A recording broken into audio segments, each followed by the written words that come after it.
Hello and welcome. I am Hiralal Mandal. Today I am going to discuss about Development Finance Institution. So let's get started.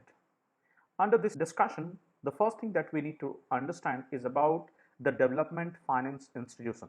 What are Development Finance Institutions? So if we have to describe the Development Finance Institution, these are set up for providing long-term finance for such segment of the economy where the risks are involved beyond the acceptable limits of commercial banks and other ordinary financial institutions.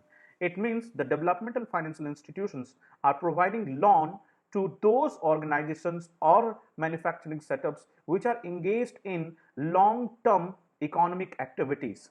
They help in channelizing long-term finance required for infrastructure and key manufacturing projects for realizing higher economic growth. These institutions are different from banks.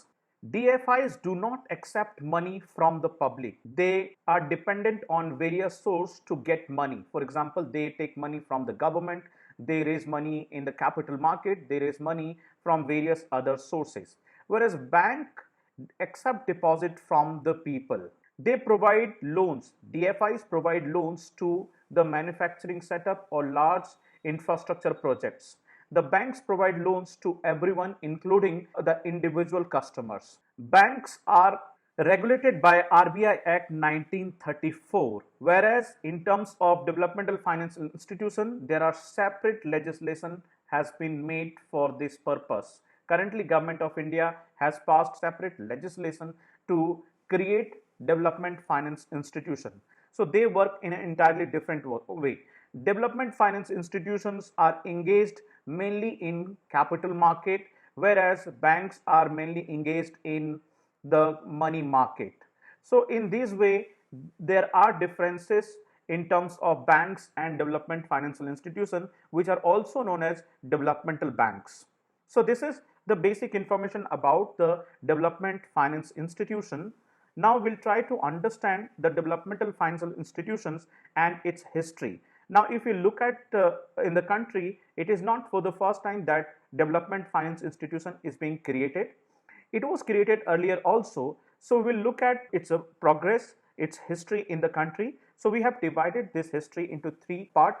First, I'll talk about the progress till 1990. We'll all discuss about then the progress in in the era of liberalization, and further we'll talk about the recent past development with respect to the developmental financial institutions. So if we look at developmental financial institution in India, it was created for the first time in 1948 when Industrial Finance Corporation of India was created. Later on, Industrial Development Bank of India was created in 1964 and Industrial Credit and Investment Corporation of India in 1955. IFCI and IDBI were fully owned by Government of India. The objective of setting up the institutions were to provide medium and long-term project finance to Indian industries and the manufacturing setup. These DFIs had extremely successful role with widespread reach and positive effect on industrial growth. So they were successful in the first phase. If you look at progress till 1990, they were having impact on industrial growth in the economy.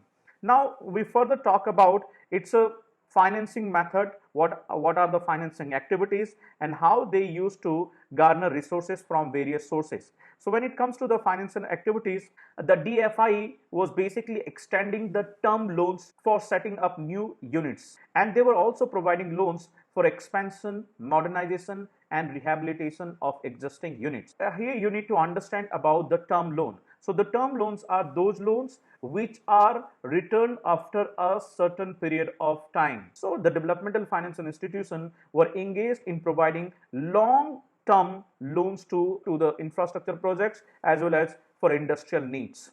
There were no sectoral restriction with respect to providing finance to the industries and so on. Usually the tenure of assistance was up to 10 years and sometimes it used to be more. When it comes to the resources, so the DFIs were funded by patient equity capital and preferential market access for raising medium and long-term resources. These preferential access was in the form of channelizing multilateral funding lines. For example, fund flow from National Industrial Credit Long-Term Operation of Reserve Bank of India. They were also getting money in issuance of statutory liquidity ratio and also tax saving bonds and so on. So there are multiple avenues through which they used to generate resources for them. DFIs were also permitted to intermediate external commercial borrowings. So they were allowed to raise external commercial borrowing in the foreign market. So what is external commercial borrowing? So commercial borrowing is a borrowing which is done by the corporate or which is done in the foreign securities market, and the money which is raised in the foreign security market, the money is raised in their currency. So these were the basic things that we see in the initial phase. Now there was significant change after the liberalization, especially in the post liberalization era. We see there is a progressive decline of DFI. The reason for decline are many. The first reason for decline is that the DFIs lost their exclusive status and they were unable to adapt and reinvent themselves in the new economic environment.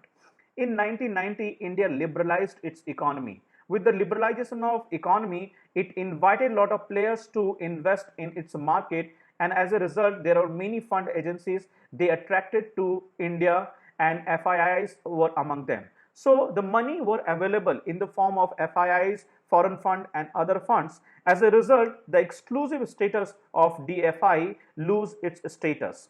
Now, the second problem is about the preferential access. This preferential access that was given to the DFIs under various avenues, now this preferential access was withdrawn by the government in phases. As a result, the revenue resource were limited for the DFIs. There was a credit authorization scheme which was suitably relaxed to permit banks to extend large ticket long-term loans at a significantly lower interest rate. So they started giving money to the corporates at a lower interest rate, and as a result, they were not attracted to the DFIs. Now, another important factor we see the opening of external commercial borrowing market for the corporates. Now the corporates can directly borrow money from the international market through the channel of external commercial borrowing. Earlier it was restricted to the DFIs. Apart from that, with lower cost of funds, bank aggressively financed outstanding developmental finance institutions. As a result of this, what happened? There was asset liability mismatch of the DFI. Further, a lot of competitors started coming in, especially the insurance companies started to finance the market for corporate loan. So there were a lot of insurance companies, they started competing with this developmental financial institution. As a result, the developmental financial institution lost its charm in the market. So because of this reason, they faced difficulty in 1990s, and as a result, they were not able to survive in their original genre and revamped themselves into commercial banks. Now, if you look at the recent progress, with respect to the recent progress, some of the specific developmental financial institutions were created. For example, IDFC was created in 1997, IIFCL was created in 2006, and more recently, National Infrastructure and Investment Fund was created in 2015 to focus on funding infrastructure. They played some role in the beginning, however, they tended to attenuate over time. The IDFC was converted into a bank. There has been no traction with respect to IIFCL for the lending of the last 10 years, and nor is NIIF's contribution is significant. So they were showing some result during the initial phase, but later on they were not able to compete with other fund agencies, and therefore they were not able to make significant progress in future. However, of late you see, especially in the budget 21-22, the government has again re-emphasized on creating development finance institution. Why the government is now focusing on? In fact, if you look at the budget 2021 and 22, the government announced for setting up a professionally managed DFI to provide, enable and catalyze infrastructure financing. In fact, in March 2021, the Parliament passed the National Bank for Financing Infrastructure and Developmental Bill 2021, thereby paving the avenue for the creation of new DFIs in the country. Now, there is a question that why the government of India is recently focusing on creation of a new developmental financial institution in the country. The reason is that Of late, the government is looking to attract investment in infrastructure sector. In fact, the government has targeted to invest approximately 1 lakh crore rupees in the infrastructure sector by 2025. And at the same time, if we look at the success stories around the world, that is also giving a positive impact with respect to the developmental financial institution. For example, European Investment Bank acts like a DFI for Europe. Similarly, in Germany, KfW provides funding to sub-national institutions within the Germany. The more success can be seen in China, where the China Development Bank and Agricultural Development Bank of China have been playing a pivotal role in the country's efforts to build infrastructure, manufacturing, and development of agri sectors in the economy. Similarly, in Latin America, the Brazil has its own development bank. In fact, if you look at India, in India, all the three organizations that were created before 1990s, for example, IDBI, ICIC, FCI, played a pivotal role in aiding infrastructure development in the country. So, around the world, we see the success stories about the development finance institution. On this background, the government of India has recently introduced a bill, and that is known as the National Bank for Financing Infrastructure and Development Bill 2021. Now we'll discuss about the key aspects of this bill. So the National Bank for Financing Infrastructure and Development Bill 2021 was passed by Parliament in March 2021. The bill seeks to establish the National Bank for Financing Infrastructure and Development as the principal development finance institution for infrastructure financing in the country. Now we'll see the nature of the body. With respect to the nature of the body, the bill says the NBFID will set up as a corporate body with authorized share capital of rupees 1 lakh crore. The shares of NBFID may be held by central government, multilateral institution, sovereign wealth fund, pension fund, insurer, financial institution, banks, and any institution prescribed by the central government. In a way, it is suggesting that the NBFID or development finance institution may get money from these various sources. Further, the bill suggests that initially the central government will own 100% share of the institution, which may subsequently be reduced up to 26%. So the government has made its intention very clear under the bill itself that the institution will be created as a government agency and later on it will be converted into a public agency. Now, functions of NBFID is also mentioned under the bill itself. The NBFID will have both financial as well as developmental objectives. With respect to the financial objectives, the bill suggests that this institution will be directly or indirectly lend, invest, and attract investment for infrastructure projects located entirely or partially in India.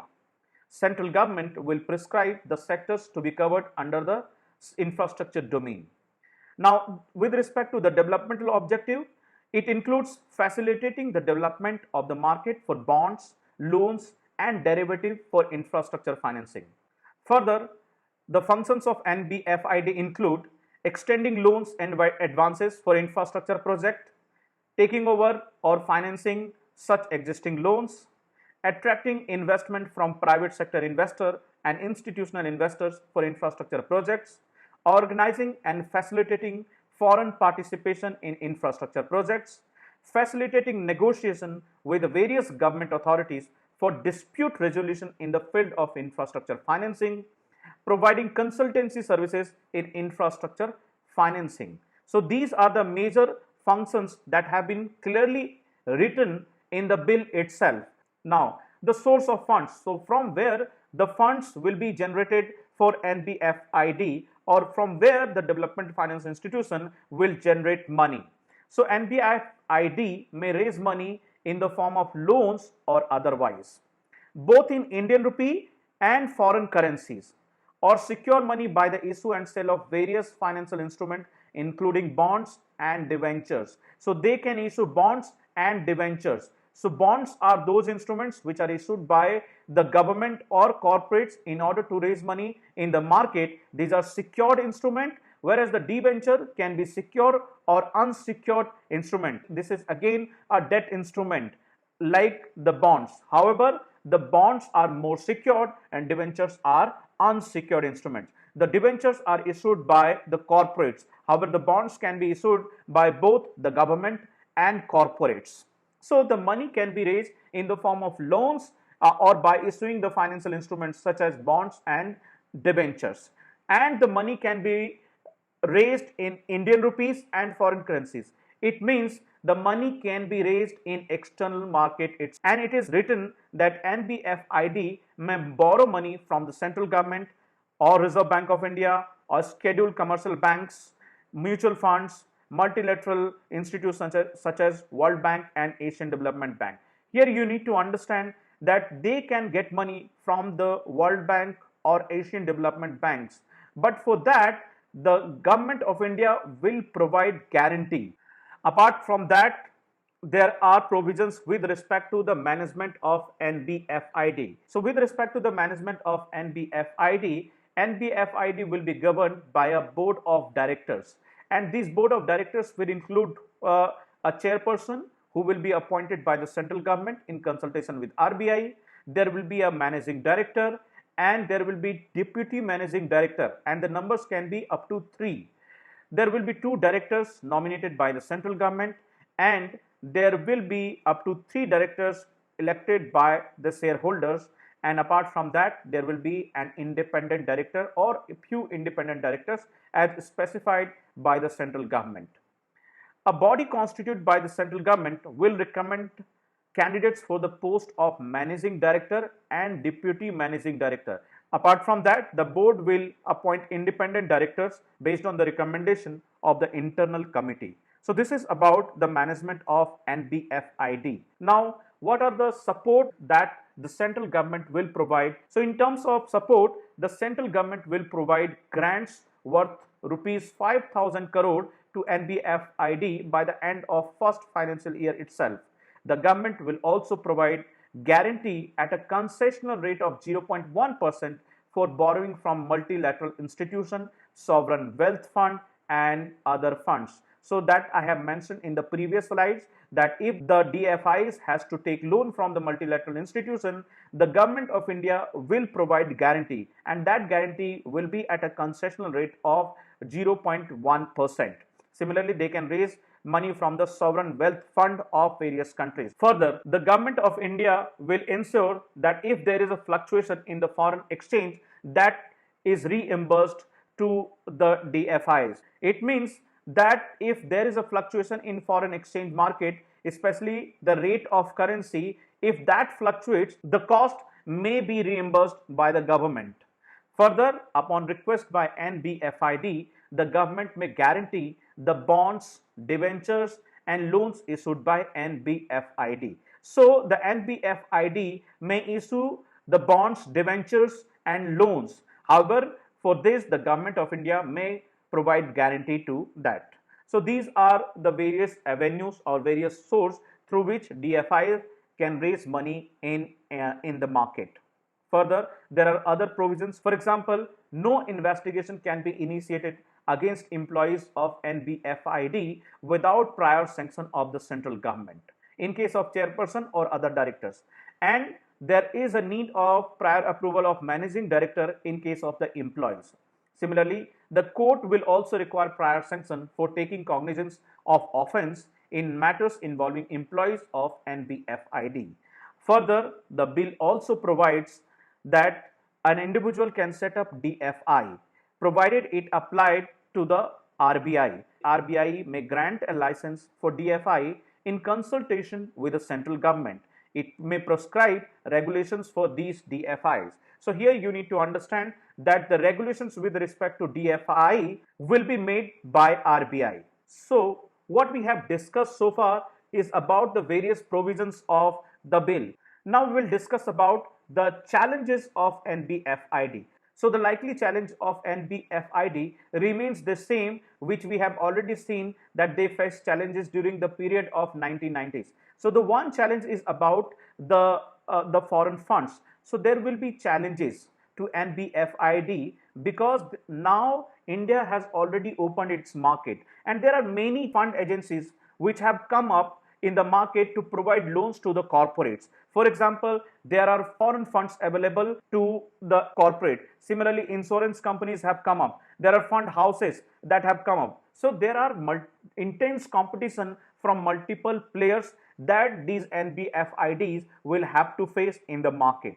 Apart from that, the NBFID is expected to face less challenges in mobilizing low-cost resources in the initial phase.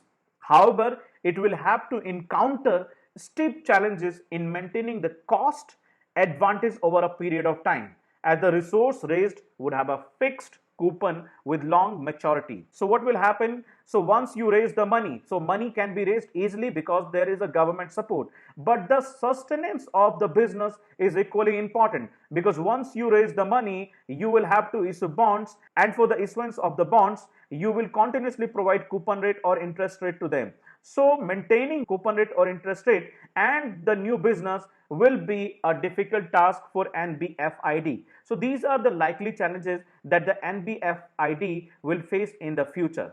So for that, the NBFID will have to create such agency which are professional in nature and which understand the risk involved in the business. So it will have to diversify its risk in a way that helps the business to grow. So for that, what are the suggestions have been made by the various experts? Let's see the suggestions.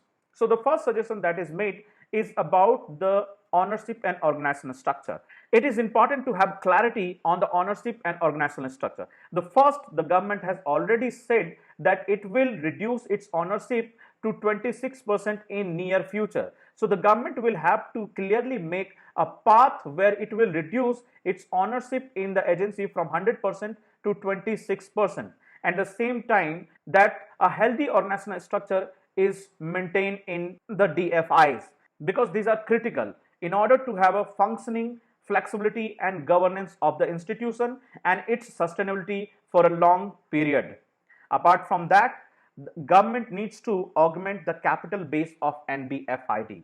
For that, the government should allow equity investment by institutions having long-term horizons like insurance companies and pension funds. So the government should open the avenues for investment in DFIs, and the insurance companies and pension funds must be given opportunity to participate in the process. Further, it is suggested that the DFIs hire experts with good understanding of infrastructure, policies, financing, and risk management to work with the institution. So the government will have to look at the experts. It will have to create a professional institution. So in order to create professional institution, it will have to hire the experts and professionals in DFIs. And these experts must be hired by giving market-driven compensation packages to them. Further, the market perception is very important. Market perception with respect to the competence of the board, corporate governance, and risk management standards. These are critical issues that the investors will look at. So the government will have to make sure that the competence of the board is remain at high level, the corporate governance remains at a high level, and there is a healthy risk management standard in the institution. Further, the government should make suitable policies in order to attract the large retail investors in the long-term debt market. Currently, you see the retail investors are participating in the capital market. They are participating in equity market. However, they are not having significant presence in the long-term debt market. So the suitable policies must be promoted by the government to attract the capital from the retail investors in the debt market.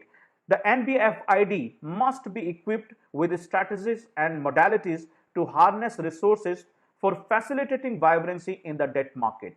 Further, periodic reviews are necessary because the checkmate process must be there in the system. Without periodic reviews, the institution tend to get lethargic. So the periodic reviews are necessary to ensure that the DFI remains relevant by taking into account changing priorities of the economy and making consequential adjustment in the role. So if in the future there is a different requirement of the economy, the role of DFIs must change, suiting to the requirement of the economy during that point of time. So these are the suggestions made by the various experts in order to have healthy DFIs in the country. Further, a developing country like India, it is desirable that the new DFI remains viable and sustainable to able to create the long-term development financing requirement in the country.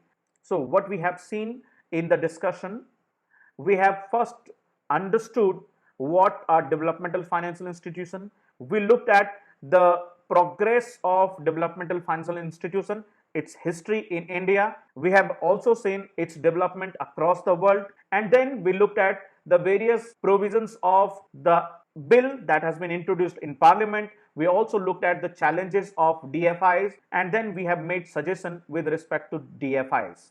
So we have discussed the entire issue from the different angles. So now I hope you have understood every nitty-gritty of the developmental financial institution.